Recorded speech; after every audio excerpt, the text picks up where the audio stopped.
키아즘 성경 목회연구원을 찾아주신 구독자 여러분 안녕하셨습니까? 저희 키아즘 성경 목회연구원에서는 계속해서 성경에 나타나는 키아즘 구조를 통해서 하나님의 의도, 목적과 계획과 뜻이 무엇인지를 찾아서 여러분들에게 좀 더 쉽게 하나님의 말씀을 해석하고 전해드리고 있습니다. 오늘 역시도 저희 키아즘 성경 목회연구원에서는 하나님의 말씀을 통해서 우리는 키아즘 구조로 성경을 해석해서 여러분들과 함께 이 시간을 갖고자 합니다. 키아즘 성경 해석은 목회자들에게 설교를 좀 더 쉽게 하나님의 말씀을 해석하고 풀어나갈 수가 있을 것이고, 또 신학생들에게는 성경을 연구하는데 아주 좋은 본보기가 될 수 있는 구조가 바로 키아즘 성경 구조입니다.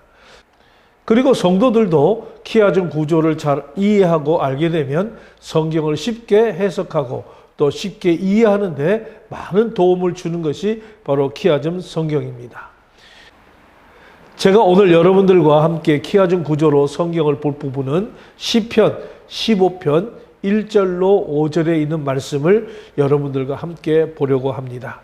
그런데 이 유튜브는 시간 관계상 제가 이 15편 1절부터 5절까지의 모든 것을 설명하는 것이 아니고 1절부터 5절까지는 전체적인 이야기를 하고 거기에 해당하는 첫 번째 2절 9 여러분들에게 설명을 하고 또 다음 시간에 계속 연이어서 여러분들에게 소개해 드리도록 하겠습니다. 먼저 제가 시편 15편 1절로 5절에 있는 말씀을 여러분들에게 봉독해 올리겠습니다. 여호와여, 주의 장막에 머무는 자가 누구오며 주의 성산에 사는 자가 누구오리니까? 정직하게 행하며 공의를 실천하며 그의 마음에 진실을 말하며 그의 혀로 남을 허물하지 아니하고 그의 이웃에게 악을 행하지 아니하며 그의 이웃을 비방하지 아니하며 그의 눈은 망령된 자를 멸시하며 여호와를 두려워하는 자들을 존대하며 그의 마음에 서운한 것을 해로울지라도 변하지 아니하며 이자를 받으려고 돈을 꾸어주지 아니하며 뇌물을 받고 무지한 자를 해하지 아니하는 자이니 이런 일을 행하는 자는 영원히 흔들리지 아니하니라. 시편 15편 1절로 5절의 말씀을 여러분들에게 봉독해 올렸습니다. 자, 여러분들에게 이 키아즘 구조를 한번 보는데 이 구조는 1절로부터 5절까지 아주 정교한 구조로 잘 짜여져 있는 구조입니다. 1절은 여호와여, 주의 장막에 머무는 자는 누구며 주의 성산에 사는 자는 누구이니까? 이거는 서론 부분에 해당이 되는 것이고 또 질문에 대한 부분입니다. 그리고 이걸 우리는 X로 놓고 그 다음에 2절에 A, 정직하게 행하려고 공의를 실천하며 그의 마음에 진실을 말하며, 그 다음에 A-는 바로 4절의 A-입니다. 그의 눈은 망령된 자를 멸시하며 여호와를 두려워하는 자들을 존대하며 그의 마음에 시원한 것을 해로울지라도 변하지 아니하며, 이렇게 이야기를 하고 있고, B는 그래서 2절과 4절이 바로 2절과 4절이 A와 A-로 병행을 가고 있고, 또 B번 그의 혀로 남은 허물을 아니하고 그의 이웃에게 악을 행하지 아니하며 그의 이웃을 비방하지 아니하며, 그리고 5절 상반절 이자를 받으려고 돈을 꾸어주지 아니하며 뇌물을 받고 무지한 자를 해하지 아니하는 자니냐. 그래서 B와 B 이렇게 A와 A B와 B가 병행을 이루는 이거를 병행 구조다, 이렇게 설명을 해 드릴 수가 있습니다. 이게 왜 A와 A B와 B가 되는지를 제가 또 이 전체를 설명하면서 여러분들에게 이해를 돕도록 하겠습니다.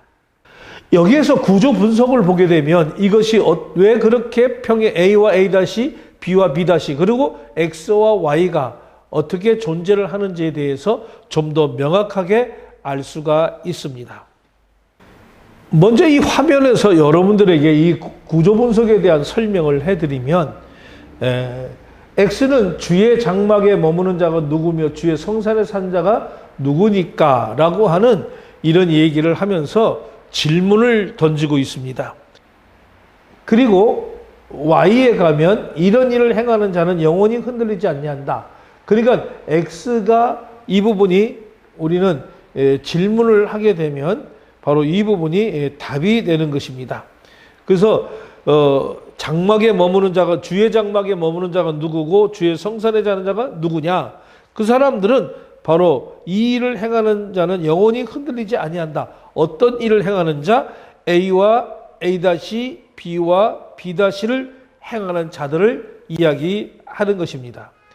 그러면 여기서 제가 아까 전에 왜 A-가 되고 B-가 병행이 되는가 하면 A와 A-는 적극적인 측면. 자, 그러니까 주의 장막에 머물고 주의 성산에 사는 자가 어떤 조건이어야 되는 것이냐라고 하는 거예요. 그래서 적극적인 측면의 조건으로 5가지가 있고 또 B에서 소극적인 측면으로 조건이 5가지가 있습니다.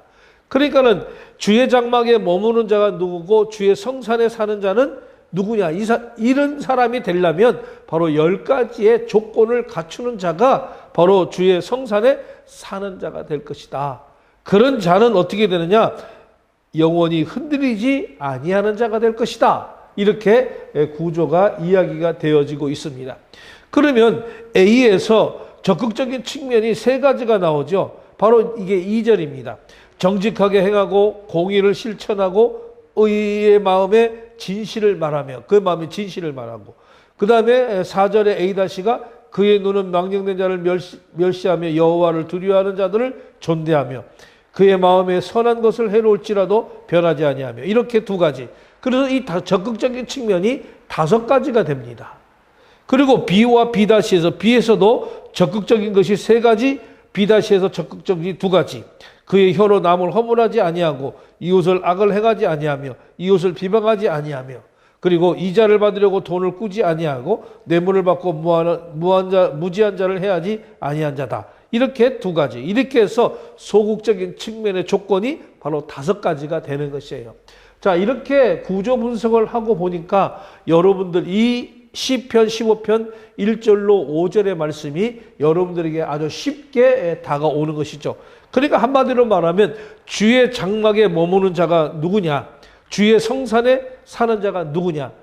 이렇게 주의 장막에 머물고 주의 성산에 머무는 자가 되려면 10가지의 적극적인 측면과 소극적인 측면을 다 합쳐서 10가지의 이 조건이 갖추어져야 이렇게 된다는 것입니다.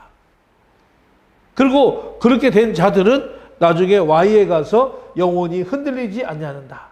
이런 일을 행하는 자는 흔들리지 않는다라고 하는 이야기를 말씀을 드리면, 이 구조 분석을 통해서 15편 1절부터 5절까지의 모든 내용을 우리가 쉽게 이렇게 이해를 할 수가 있는 것입니다. 그러면 제가 여기에 대해서 이제 설명을 좀 해보도록 하겠습니다. 오늘 우리가 제시하고 있는 시편 15편 1절로 5절의 말씀은 다윗의 작품 중에서 지혜시의 성격을 띠고 있는 이 본시는 바로 구약 시대 이스라엘 백성들이 성전 예배 직전에 노래했던 그런 예배시로서 어떠한 자가 하나님께 예배를 드리기에 합당한지, 또 하나님께서는 어떠한 자를 기뻐 받으시는지에 대해서 아주 간결하고 분명하게 노래하고 있는 것입니다. 전체적으로 이러한 의미를 내포하고 있는 이 시는 주와 함께 거할 자의 자격을 묻는 그 1절, 그리고 실천적인 관점을 해서 주와 함께 거할 자격을 10가지로 제시하고 있습니다. 그것이 2절부터 5절 상반절까지 내용의 이야기죠. 그리고 이 자격을 갖춘 자가 영원히 안전한 것을 선하는 것이 5절 하반절의 말씀으로 구성이 되어 있습니다. 특히 본시가 제시하고 있는 주와 함께 거할 10가지의 자격은 그 구성상 5가지는 적극적인 측면의 조건과 나머지 5가지는 소극적인 측면의 조건으로 그렇게 나누어지고 있습니다. 이러한 구조는 바로 십계명 구조와 유사성을 지니고 있다고 평가가 되어집니다. 더욱이 본시의 저자인 다윗은 모두 4절에 걸쳐서 10가지의 자격을 열거하면서 키아즘, 평행, 병행 기법을 사용하고 있다는 것입니다. 2절에서는 적극적인 측면의 자격 자세 요 세 가지, 그리고 3절에서는 소극적인 측면의 자석 세 가지, 그리고 4절에서는 적극적인 측면의 자격 두 가지, 그리고 5절에서는 소극적인 측면의 자격 요 두 가지를 이렇게 열거하고 있는 것입니다. 결국 적극적인 측면의 자격 다섯 가지는 바로 정직, 그 다음에 공의를 일삼는 것, 그 다음에 진실을 말하는 것, 그리고 망령된 자를 멸시하고 여호와를 두려워하는 자를 존대하는 것, 그리고 서원을 반드시 지켜야 하는 것입니다. 그리고 소극적인 측면의 다섯 가지는 참소치 않는 것, 그 다음에 벗에게 행악하지 않는 것, 그 다음에 이웃을 회방하지 않는 것, 그 다음에 고리대금을 받지 않는 것, 즉 이자를 받지 않는다는 것입니다. 그리고 뇌물을 받지 않는 것. 이처럼 시편 15편 1절로 5절의 말씀은 다윗이 단순히 어떤 정치적 지도자로서가 아니라 하나님을 대리하여서 하나님의 백성을 통치하는 영적 지도자로서 그의 백성들이 하나님과 교제함에 있어서 정말 그걸 갖추어야 될 자격 요건을 가르치고 있는 지혜시라고 말씀을 드릴 수가 있습니다. 세상의 지혜시와 같이 어떤 성공의 방법이나 또는 처세론을 가르치는 것이 아니라 하나님과의 바른 교제 방법을 가르치면서 그것도 외면적 어떤 조건이 아니라 내면적 자세를 조목조목 가르친다는 점에서 오늘 이 시편은 성경의 지혜시의 성격을 아주 잘 보여주고 있는 시라고 말씀을 드릴 수가 있습니다. 오늘 제가 여러분들에게 본론적으로 이야기할 것은 이 15편 2절의 말씀인데, 정직하게 행하며 공의를 실천하며 그의 마음에 진실을 말하며, 오늘 이 한 절을 말씀드리고 또 다음 시간에 나머지를 말씀드리도록 하겠습니다. 이 키아중 구조를 보게 되면은 A, B, C, 정직하게 행하고 공의를 실천하며 마음의 진실을 말하며 라고 하는 이 A, B, C에서 이것을 우리는 키아즘의 선형적 구조다, 그렇게 말씀을 드릴 수가 있습니다. 넘어가는 그런 의미를 이야기하는 것이죠. 자, 그래서 이 세 가지는 적극적 측면의 세 가지의 조건이라고 말씀을 드릴 수가 있겠죠. 우리가 구조 분석을 보면 좀 더 정확하게 우리는 그 본문을 이해할 수가 있습니다. 정직하게 행한다는 것은 행동의 정직함을 강조하고 있는 것이고요. 그 다음에 공의를 실천한다는 것은 말의 의로움을 강조하고 있다, 이렇게 말씀을 드릴 수가 있고요. 마음의 진실을 말하는 것은 내면의 진실성을 강조하고 있습니다. 그러니까 오늘 이 적극적인 측면의 세 가지의 조건은 행동의 정직함과 내 말의 의로움과 그 다음에 내면의 진실성, 이 세 가지를 적극적으로 강조하고 있는 그런 내용입니다. 그래서 우리는 이 구조를 통해서 시편 15편 2절은 외적인 행동, 언어, 그리고 내적인 마음가짐이 모두가 정직하고 의로워야 한다고 하는 것을 강조해주고 있는 것입니다. 각 요소가 서로 잘 이것이 연결이 되어서 바로 하나님께 나가는 자의 바로 이 품성을 나타내고 있는 것이죠. 이 구절은 정직한 행동과 진실한 마음을 강조하고 있는 것입니다. 그러면 우리가 좀 세부적으로 첫째, 정직하게 행하며 라고 하는 것은, 이 부분은 외적인 행동의 정직함을 강조하고 있습니다. 하나님께 나아가는 사람은 자신의 행동이 정직해야 함을 나타나고 있는 것이죠. 우리가 이 정직하게 행하며 라고 하는 것을 우리가 히브리적 원어로 한번 생각해 보면 이렇습니다. 흘레크 타밈이라고 이렇게 기록하고 있죠. 이 문자적 의미는 뭐냐면 흠없는 또는 흠없이 걸어가는 사람, 이렇게 우리가 의미를 부여할 수가 있습니다. 여기서 행하며라고 하는 말은 바로 흘레크라고 하는 말인데, 이 흘레크라는 말은 걷다라고 하는 일상의 생활을 가리키는 것으로 살아가다 또는 생활하다, 이런 의미로 우리는 번역을 할 수가 있습니다. 그리고 여기서 정직하게라는 말은 탐임이라고 이야기를 하는데, 이것은 바로 완전한 것을 의미하는데 이것이 더 가깝습니다. 이걸 번역하면 이렇습니다. 흠없이 완전하게 걷는 자, 또는 흠없이 완전하게 걸어가는 자, 또는 걸어가는 사람, 이렇게 의미로 우리는 해석을 해볼 수가 있습니다. 따라서 하나님께 나아가는 자는 자신의 행동에 정직해야 되는데, 바로 자신의 행동에 흠이 없이 완전하게 그 삶을 사는 것을 우리가 이해해 볼 수가 있습니다. 이것은 바로 하나님과의 관계에서 신뢰를 쌓는 그런 아주 기초가 되는 것입니다. 따라서 이 정직한 행동은 다른 사람들에게도 이런 긍정적인 영향을 끼치게 되는 것이죠. 하나님과 함께 할 수 있는 사람은 바로 이 탐임, 정직하게, 다시 말하면 흠없이 온전한 삶을 살아가는 사람이다 라고 말씀을 드릴 수가 있습니다. 이렇게 흠없이 삶을 살아간다는 것은 우리가 다음에 병행되는 그런 구문과 대조할 때 주변 사람들을 비난하거나 어떤 중상모략을 하지 않는 이런 생활을 하는 것이라는 것을 우리는 알 수가 있습니다. 두 번째는 공의를 실천하며 또는 공의를 말하며 라고 하는 말인데요. 이 구절은 말의 중요성을 강조하고 있는 대목입니다. 의로운 말을 통해서 다른 사람들에게 영향을 미치고 다음에 하나님의 뜻을 전해야 함을 의미하고 있는 것입니다. 이것을 원문대로 우리가 번역을 하면 의로움을 행하는 자라고 그렇게 말씀을 드릴 수가 있습니다.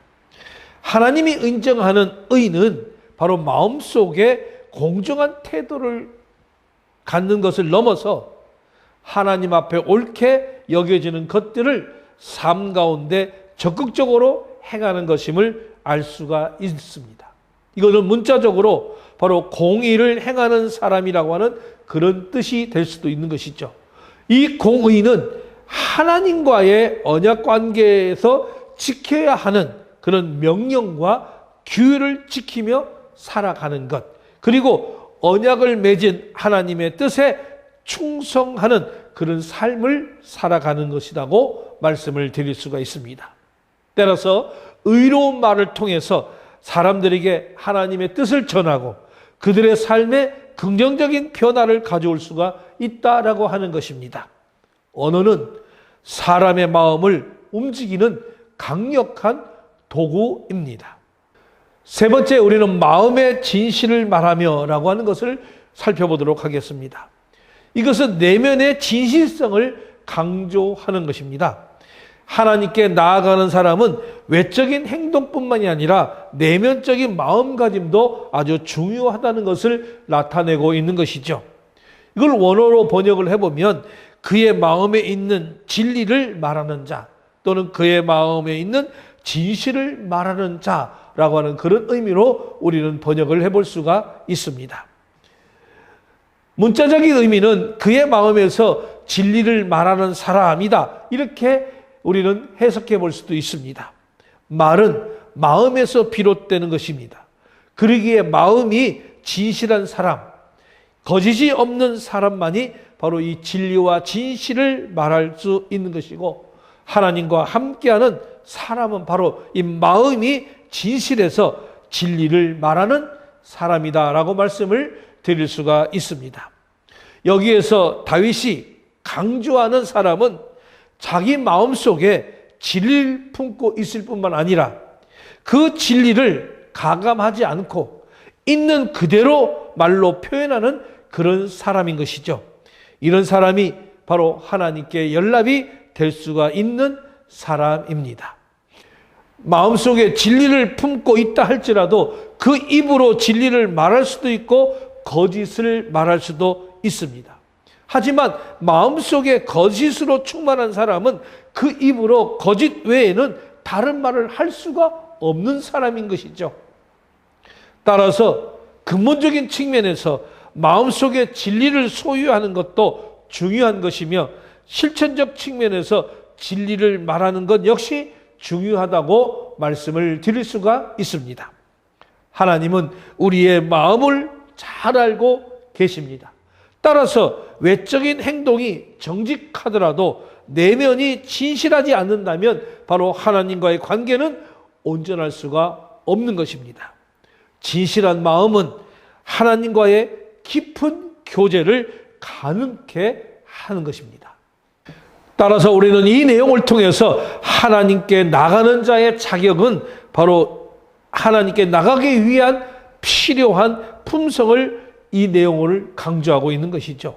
정직, 의로움, 진실함은 바로 하나님과의 관계를 더욱 깊게 만들어 준다고 하는 것입니다. 그리고 이것을 우리가 일상생활에 적용하게 되면 이 구절은 우리의 일상생활에서도 잘 적용될 수가 있습니다. 정직하게 행동하고 의로운 말을 하면서 진실한 마음으로 살아가는 것은 너무나도 중요합니다. 오늘날 현실을 한번 보십시오. 어떻습니까? 이것은 개인의 신앙뿐만이 아니라 공동체를 건강하게 하는데도 기여하는 그런 말씀입니다. 본문인 시편 15편 2절은 하나님께 나가는 자의 품성을 강조하면서 정직과 의로움과 진실함이 바로 이 하나님과의 관계에서 얼마나 중요한지를 잘 보여주고 있는 것입니다. 이러한 품성을 갖춘 것은 바로 신앙생활의 기초가 되며 하나님과의 깊은 교제를 이루는데 필수적이며 오늘날 지도자가 가져야 될 품성이라고 말씀을 드릴 수가 있고 강조하고 싶습니다. 그렇다고 그러면 정직하게 행동하는 것이 왜 그리 중요한가라고 하는 것입니다. 그것은 첫 번째로 하나님과의 관계입니다. 이 정직은 하나님과의 올바른 관계를 유지하는데 아주 필수적인 것이죠. 하나님은 진리와 정직을 중요시하면서 그분과의 관계에서 신뢰와 진실성이 필요하다는 것입니다. 정직한 지도자가 되어야 됩니다. 정직한 리더자가 되어야 됩니다. 두 번째는 사회적 신뢰 때문에 그렇습니다. 정직하게 행동하는 것은 다른 사람들과의 관계에서도 신뢰를 구축하는 데 아주 중요한 것이죠. 정직한 사람은 주변 사람들에게 신뢰를 주고 또한 건강한 공동체를 형성하는 데 기여하는 것입니다. 세 번째는 이 도덕적 기준 때문에 그렇습니다. 정직은 이 도덕적 기준을 세우는데 아주 중요한 역할을 감당하고 있습니다. 정직하게 행동함으로써 개인은 자신의 어떤 가치관을 확립하고 올바른 선택을 할 수 있는 그런 기반을 마련하게 되는 것입니다. 또한 내적인 평안을 가져오기 때문에 그렇습니다. 정직하게 행동하는 것은 개인의 어떤 내적 평안을 가져온다고 하는 것이죠. 거짓이나 부정직함은 죄책감이나 불안감을 초래할 수 있지만은 이 정직함은 마음의 평안을 유지하는 데 도움을 준다고 하는 것입니다. 왠지 불안한 마음을 가지고 사는 사람들을 보십시오. 그 사람들은 결코 정직하지 못한 사람들입니다. 불안한 마음으로 지도자의 삶을 삽니까? 정직한 마음으로 지도자의 삶을 살고 있습니까? 어느 쪽이십니까? 다섯 번째는 하나님의 축복 때문에 그렇습니다. 성경에는 정직한 자에게 하나님의 축복이 임한다고 그렇게 가르치고 교훈하고 있습니다. 정직하게 행동하는 사람은 하나님의 인도와 보호를 받을 가능성이 높다는 것이죠. 이러한 이유로 인해서 시편 15편 오늘 2절에서 정직하게 행동하는 것이 중요하다고 할 수가 있는 것이죠. 정직은 개인의 삶뿐만이 아니라 공동체와 하나님과의 관계에서도 아주 중요한 요소가 되는 것이고 또 이 땅의 교회 지도자들이나 정치 지도자들이나 나라의 지도자들은 더욱더 중요한 것이라고 말씀을 드리겠습니다. 여러분, 하나님의 장막, 곧 하나님의 나라는 거룩한 나라입니다. 그래서 악을 행하는 자들은 절대로 들어가지는 못합니다. 하나님의 나라는 정직한 자, 진실한 자, 그리고 공의로운 자, 친절한 자의 나라입니다. 이러한 자들이 하나님 나라의 영영이 하나님과 함께 거하게 될 것입니다. 이러한 자들이 하나님 나라를 기업으로 삼게 될 것입니다. 그렇다면 여러분 보십시오. 여러분은 하나님의 장막에 유할 자격을 갖추고 있습니까?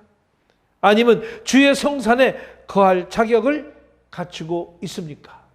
우리는 이 시점에서 우리는 냉정하게 한번 되돌아보고 생각해 보아야 될 것입니다. 지금까지 키아즘 성경목회연구원 김덕주 목사였습니다.